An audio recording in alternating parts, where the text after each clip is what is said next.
Hi, this is Sana Carpellotti.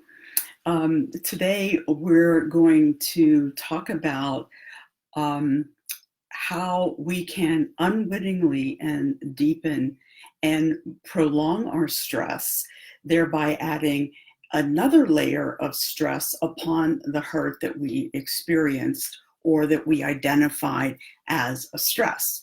Hello, everyone who's here. So, stress is an inside experience. It's something that we create sometimes without even realizing it. So, as I'm Sana Carpellotti, for those of you that don't know me. I'm an alchemist, a hatha yoga instructor, a heart math coach as well. I help people restore their lives through healing of trauma, stress, whether it's current life or in inherited trauma.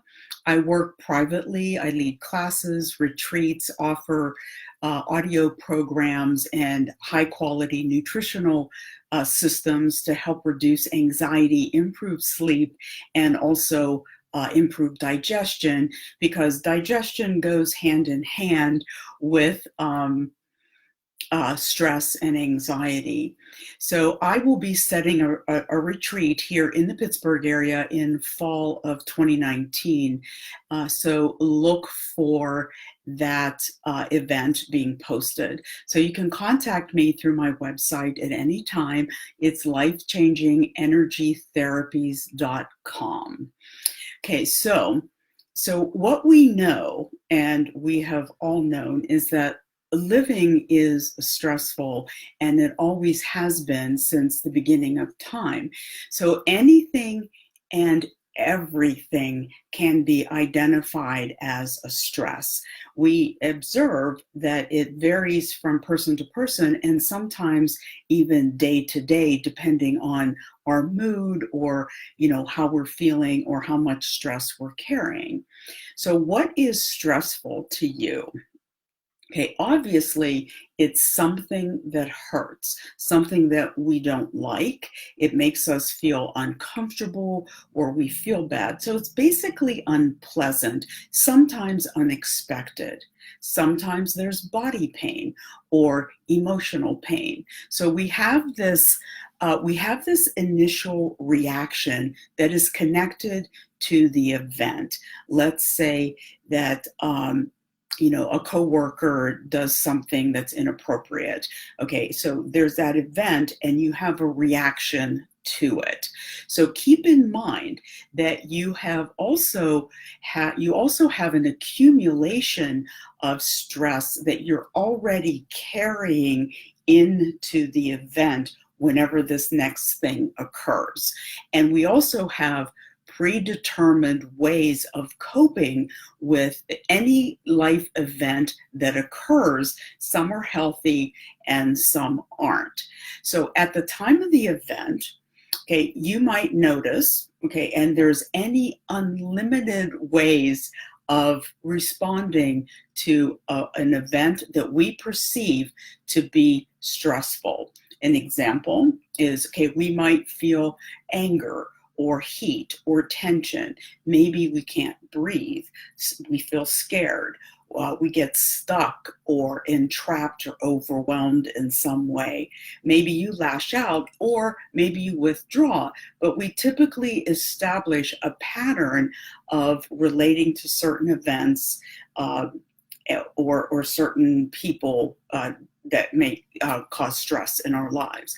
And rightfully so, because we can have a reactive experience to any life event that we perceive to be stressful. It was difficult. So at the time, okay, you're going to notice that you have certain emotions, beliefs, feelings, behaviors, and even images that become the internal experience that you have related to that event. So there's the event and there's this experience that you have around it. So when we have a reaction to this event, okay, there is a moment where we begin to step away from the event or depart from it, where we return to our lives. Okay, and here's what happens. But there's another aspect of stressing that occurs internally too after we step away from the event, that can add fuel to the fire of what we're already experiencing that occurred because of the stressful event. So there are three underlying forces that can complicate, deepen the hurt, and even prolong the painful experience that you have. It actually creates kind of like a shield, or like almost like a cocoon around the experience of that we initially had with the event. And we don't usually anticipate or are able to sort out this. So there are three underlying forces that I notice in my work. Number one is that we become attached to the emotion that we experienced. Okay, number two is that we develop compulsive habits as a way to release the tension that we're carrying. Number three, okay, is that we become ego absorbed as we process through. So here's how it will play out. And this is important for you to realize, that these three forces can prevent you from letting go, from moving on, or healing, because you literally stay stuck in that event. And if there's a physical injury that occurred, okay, even physical injuries can heal slower. And I've experienced this in the work that I do with surgery empowerment and recovery, is that the more freer, the less stressed you are, the faster the body can heal. So you might believe that telling the story over and over again and becoming angry on a daily basis at the mere thought of thinking of the event is going to help you relieve tension. Well, that actually further imprints it into the brain and nervous system. And you risk adding another layer of stress on top of the stress that occurred at the initial experience.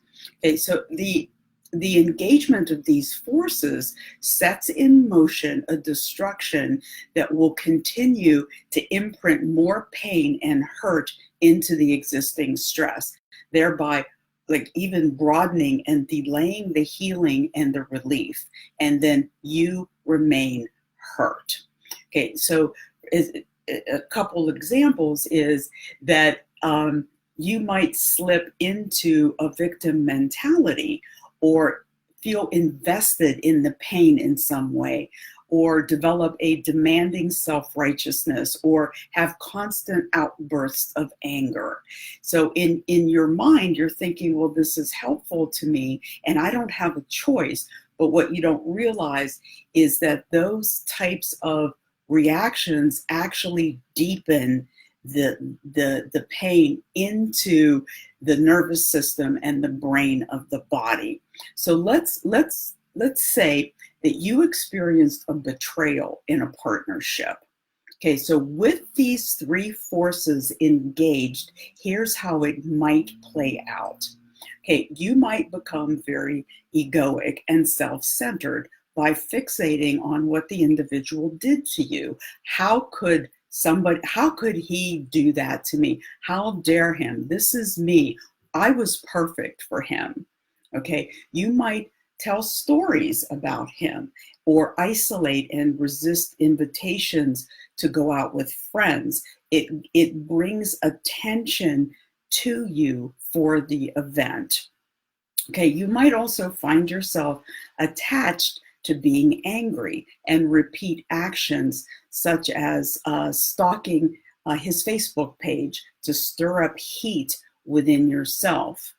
So what you can see here is that these entrenched behaviors or these mental preoccupations, they don't really resolve whatever happened to you. And they also they blind you to any possible solutions, obsession about uh, perception, uh, getting getting your own way, or even that you are now flawed in some way, becomes like kind of like a mission, because you want everybody to know about what happened to you. So these kinds of approaches or beliefs or behaviors uh, can really prevent you from discovering what is important to you and what it is that you need to do for yourself. So when you look inside of yourself, you might find the expression of one, two, or three of these forces and realize the influence that it's having on your ability to move on from the event. Now you can see that when you add an overlay of stress over this initial experience, you are deepening and delaying your journey through the experience to get what it is that you need. And most of the time, we do want relief and to learn our lessons or to get stronger, or whatever it is that is a part of that process for us. So in response to stress, if you've engaged any of these three forces to adapt to the stress itself, you can interrupt the experience by first becoming aware that you have implemented one of them, and then even just going to your breath and offering yourself some compassion. Now, granted, sometimes it's a little difficult to start sorting out what is related to the initial event, and then what are these layers on top of the experience. So as we depart from that initial event, that initial stress experience, and we're re-entering into our lives with yet another burden of stress, we may need to recover and restore ourselves with good self-care and support, and to sort through what happened in our lives and the meaning that we attached to it.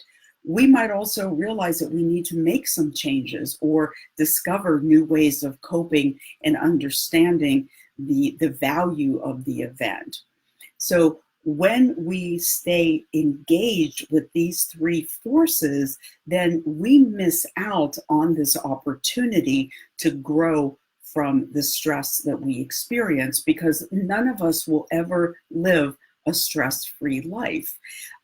Healing and reestablishing a new normal can take time, especially after an accident, a breakup, or a loss. And we all experience that life is a series of ongoing stresses, and every stress, all stress, contain a lesson for us and push us forward into our lives. We realize that there is a certain amount of life tension that is necessary for us to step forward. We learn from stepping forward. A sick child last year that I was working with, who was going to surgery, told me something about butterflies that I didn't know. Now, whether it's true or not, I don't know. I didn't care to look it up, because in that moment, it was a very powerful lesson that he was teaching me. He said that if I help a butterfly leave the cocoon by forcing it open in some way, that caterpillar turned butterfly will be forever weakened. So without stress, there's no wisdom, there's no path, there can be no strength or attainment of our higher and connection to our higher self. Pain and stress, and the stress that we experience, they are commensurate to the growth that we can experience as well. And all life experiences teach us. And even though we may not, we may have to stop and find a way to catch our breath and more deeply search for, like a broader perspective and what is truly important for us. So as you think about the stresses that you carry today or just recently, take a look at and see if any of these three forces that I talked about here have any play in prolonging or delaying your release and allowing yourself to be free of what happened. So I'm Sana Carpellotti, and I thank you all so much for stopping by. If you have any questions or comments, feel free to comment here, or my contact information is above the page there, and I'm more than happy to respond. So I look forward to meeting all of you at some point in the future, somewhere on the planet. So thank you all and have a beautiful day. Bye-bye.